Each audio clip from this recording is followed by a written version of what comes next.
The New Suit, a short story by Luigi Pirandello.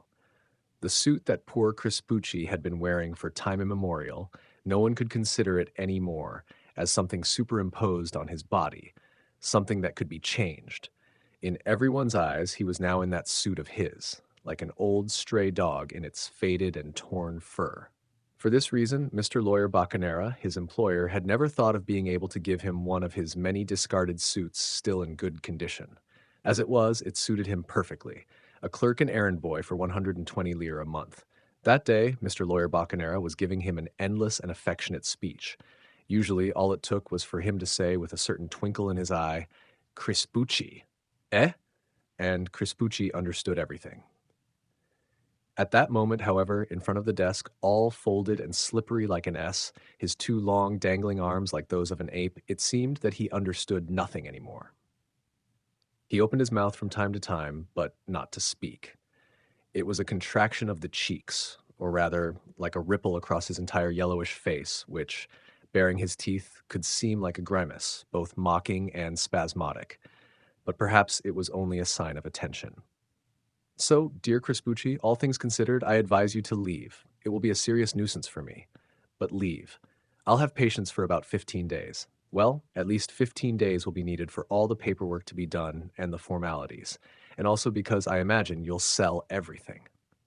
Crispucci opened his arms, his blue eyes fixed on emptiness. Yes, selling, it's advisable to sell, jewelry, clothes, furniture. The bulk is in the jewelry.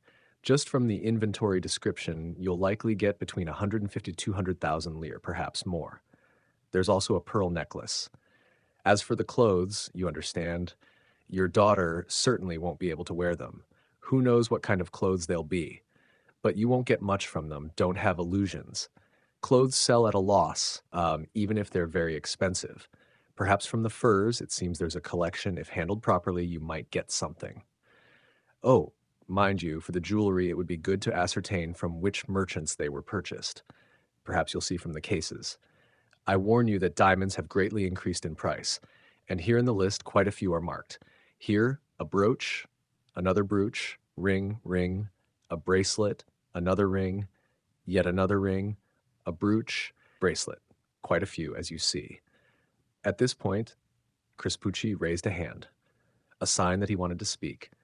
The rare times that it happened, he gave notice like this, and this hand signal was accompanied by another ripple of the face expressing the effort and pain of raising his voice from that abyss of silence into which his soul had long been plunged. I could, he said, dare to give one of these rings to your wife? But no. What are you saying, dear Crispucci? Mr. Lawyer snapped. My wife, do you think, one of those rings? Crispucci lowered his hand, nodded several times. I'm sorry. But no, on the contrary, I thank you. Crying? No. Come on, dear Crispucci. I didn't mean to offend you. Come on. I know, I understand it's a very sad thing for you, but think that you're not alone. You have a daughter, to whom it won't be easy to find a husband without a good dowry, which now, yes, I know, it's a very harsh price, but money is money, dear Crispucci, and it makes people overlook many things. You also have your mother. You don't have much health, and Crispucci, who had nodded in agreement with the lawyer's previous remarks, upon hearing about his health, widened his eyes with a stern expression. He bowed, started to leave. And aren't you taking the papers? The lawyer asked, handing them to him from the desk. Crispucci turned back, wiping his eyes with a dirty handkerchief, and took the papers. So you're leaving tomorrow? Mr. Lawyer? Crispucci replied, looking at him, as if determined to say something that made his chin tremble. But he stopped, struggled for a while to push back into the abyss of silence what he was about to say, shrugged a little, opened his arms a little, and left. He was about to say, I'll leave, if your lordship accepts a little ring from this inheritance for your wife. Over there, to the other clerks in the office who had been tormenting him for 3 days, teasing him with cold ferocity, he had promised, gritting his teeth, to one a silk dress for his wife, to another a hat with feathers for his daughter, to another a muff for his girlfriend. Perhaps. And some fine shirts, veiled and embroidered, open at the front for your sister? Perhaps. He wanted everyone, along with him, to be tarnished by that inheritance. Reading in the inventory the description of the deceased's very rich wardrobe and what the closets and drawers contained in terms of linen, he imagined being able to dress all the women in the city with it. If a shred of reason hadn't held him back, he would have stopped people on the street by their lapels and said to them, "My wife was like this and like that. She just passed away in Naples. She left me this and that. Do you want for your wife, for your sister, for your daughters, half a dozen silk stockings up to the thigh, very fine, perforated?" A bald-headed young man with a jaundiced face who had been feeling sick to his stomach for 3 days in that room full of clerks at such offers. He had only been in the office for a week, and more than being a clerk, he acted as an errand boy, but he wanted to maintain his dignity. He hardly ever spoke, also because no one spoke to him. He contented himself with a faint, vain smile on his lips, not devoid of a certain mild contempt, listening to the conversations of others, and he either pulled out from his too short sleeves or pushed back with knowledgeable gestures the yellowed cuffs. That day, as soon as Crispucci left the lawyer's room, he grabbed his hat and cane to follow him, while the other clerks, laughing, shouted from the top of the stairs, "Crispucci, remember, the shirt for my sister, the silk dress for my wife, the muff for my girlfriend, the ostrich feather for my daughter." On the street, he was hit by a man with a face more discolored than ever from bitterness. "But why are you doing all this nonsense? Why are you scattering things like this? Will it perhaps be written somewhere about the origin? You come into a fortune like this, and you don't know how to take advantage of it. Have you gone mad?" Crispucci stopped for a moment to look at him sideways. "Fortune, yes," the other retorted. "Fortune then and fortune now. Before, for getting rid of it many years ago when you ran away from home." "You found out about it?" "I have." "So what? What troubles, what annoyances would you have avoided? Now she's dead, and don't you think it's another stroke of luck?" "Damn it, not just because she's dead, but also because it will change your status." Crispucci stopped to look at him again. "Did they perhaps tell you I have a daughter to marry off?" "I'm talking to you because of that." "Ah, Franco. Very frank. And you want me to take the inheritance? You'd be crazy not to. 200,000 lire. And with 200,000 lire, you'd want me to give my daughter to you? Why not?" "Because if anything, with 200,000 lire, I could buy a less dirty disgrace than yours." "Oh, you offend me." "No, I respect you. You respect me. I respect you. For a disgrace like yours, I wouldn't give more than 3,000 lire." "3? 5. Go ahead, and some lingerie. Do you have a sister too? 3 silk shirts for her too, open at the front. If you want them, I'll give them to you." And he left him there in the middle of the street. At home, he didn't say a word to either his mother or his daughter. Moreover, for 16 years since the day of the disaster, he had never admitted any conversation that did not refer to the immediate needs of life.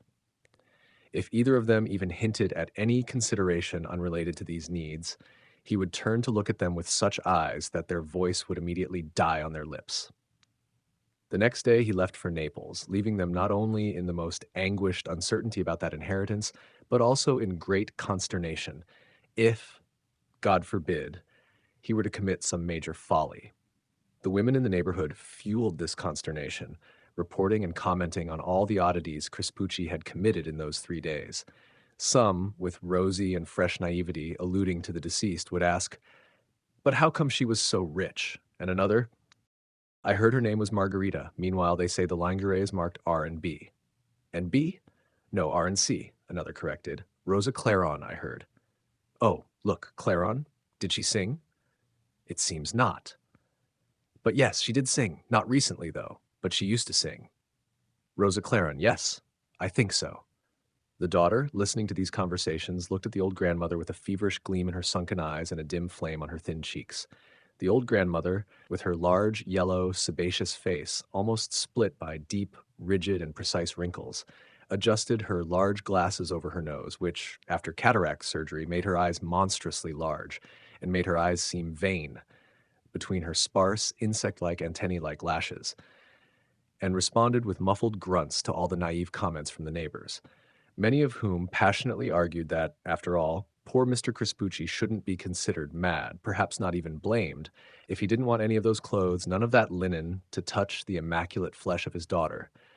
Better to give them away if he didn't want to sell them. Of course, as neighbors, they believed they could expect that. Preferably, they would be distributed among them. At least some small gifts. Come on. Who knows what river of bright and shiny silks, what foams of lace, among banks of soft velvets and clusters of white hat feathers, would soon enter the dreariness of that hovel. Just thinking about it, they all had their eyes wide open, and Fina, the daughter, listening to them and seeing them so intoxicated, twisted her hands under her apron and eventually stood up and left. Poor girl, someone would sigh. It's a pity. And another would ask the grandmother, do you think the father will make her wear black? The old woman responded with another grunt, indicating that she knew nothing about it. But of course, she has to. She's finally the mother. If he accepts the inheritance. But I bet he'll also take mourning. No, not him.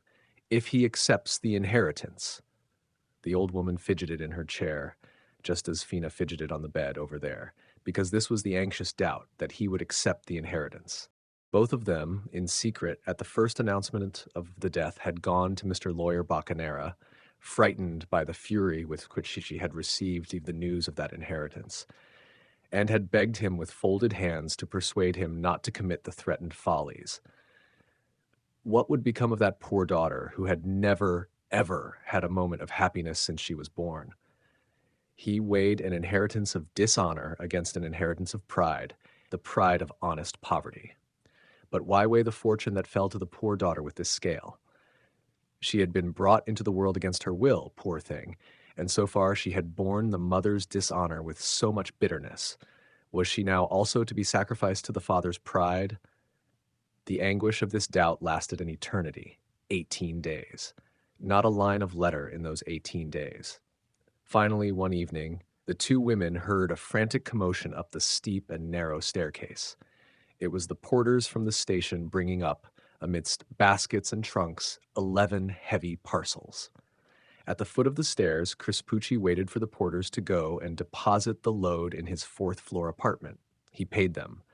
When the staircase returned to quietness, he began to climb slowly. The mother and daughter waited anxiously on the landing, holding a lamp.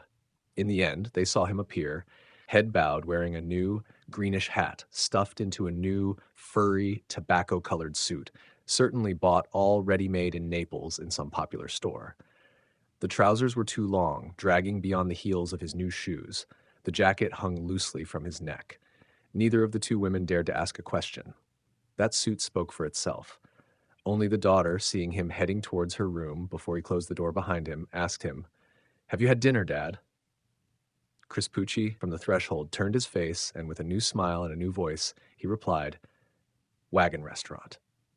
Short author biography. Luigi Pirandello was one of the most influential Italian writers, playwrights, and poets of the 20th century. Born on June 28, 1867, in Agrigento, Sicily, Pirandello spent his youth immersed in Sicilian culture and the traditions of his native land. After studying literature and philosophy at the University of Rome, he embarked on a career in writing. Pirandello is especially known for his theatrical works, which revolutionized Italian and world theater. Among his most celebrated works are Six Characters in Search of an Author and The Rules of the Game. These works are characterized by a deep reflection on the nature of identity and reality, often exploring the concept of social mask and the complexity of the human psyche. In addition to theater, Pirandello also wrote novels, short stories, and essays, making significant contributions to Italian literature of his time. In 1934, he was awarded the Nobel Prize in Literature for his profound psychological insight and a brilliant vein of humor that characterizes his dramatic works. Pirandello passed away on December 10, 1936, in Rome, leaving a literary legacy that continues to inspire and influence generations of readers and spectators.